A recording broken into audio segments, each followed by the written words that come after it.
साथियों, बात ये है कि पूरे देश में ये बात छिड़ी हुई है कि आदिवासी क्या है। एक तरफ सुप्रीम कोर्ट कहती है कि वह अगर जाति का कोड है तो उसके ऊपर हिंदू नियम लागू नहीं होता। तो सरकार बताए ना कि हम क्या हैं। आज नेता प्रतिपक्ष उमंग सिंगार जी ने हमारे आदिवासियों के लिए एक अलग कालम बने, उनकी अलग पहचान बने, इसलिए अगर उन्होंने ये बात उठाई है तो कौन सा गलत किया? कोई गलत नहीं किया है, हमें विश्वास है। आप लोगों का क्या कहना है? कोई गलत नहीं किया भाई। आज हम यहाँ से लगभग 3 जिले के लोग इकट्ठे हुए हैं।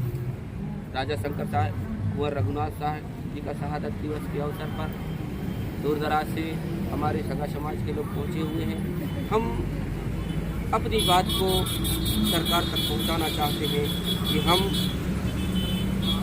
गौड़ हैं, हमारी भाषा, हमारी संस्कृति, हमारा अस्तित्व, हमारी पहचान हमारी आदिवासियत से है। और हम चाहते हैं कि माननीय सिंगार जी ने हमारे लिए जो बात उठाई है, सिंगार जी संघर्ष करो, हम तुम्हारे साथ हैं। उमंग सिंगार जी संघर्ष करो, हम तुम्हारे साथ हैं। हमें विश्वास है कि इधर से गौड़ भाई लोग, उधर से भील भाई लोग शुरुआत किए हैं, वो भी हमारे ही भाई हैं। वहाँ भी लगभग करोड़ों की संख्या में आदिवासी निवास कर रहे हैं। झारखंड में भी हमारे आदिवासी निवास कर रहे हैं, सरना धर्म की मांग कर रहे हैं। हम यहाँ भी मध्य प्रदेश, छत्तीसगढ़, उड़ीसा, अन्य महाराष्ट्र राज्यों में गौड़ समाज के लोग निवास करते हैं।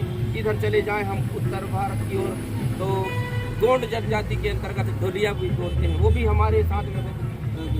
जय गांधी दुर्वा, जय गांधी दुर्वा लगाता रहता है भाई। मैं बोलता हूँ कि ऐसा नहीं है, ये हम व्यक्तिगत हमारे लिए नहीं है, ये पार्टी आरटी से हट करके, दरगाह नीति से हट के एक स्वतंत्र हमारी विचारधारा को, हमारी पुरखों की विरासत को, हमारी असलियत को, पहचान को बनाए रखने के लिए हमको एक अलग कालम की आवश्यकता है।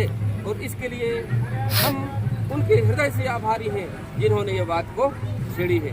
बाकी जो हमारे कार्यों में रुकावट पैदा करते हैं वो जाने भाई। देखो, कहने का मतलब है ये क्या हो रहा है देश में। किसी का सिर मुंडवाया जा रहा है,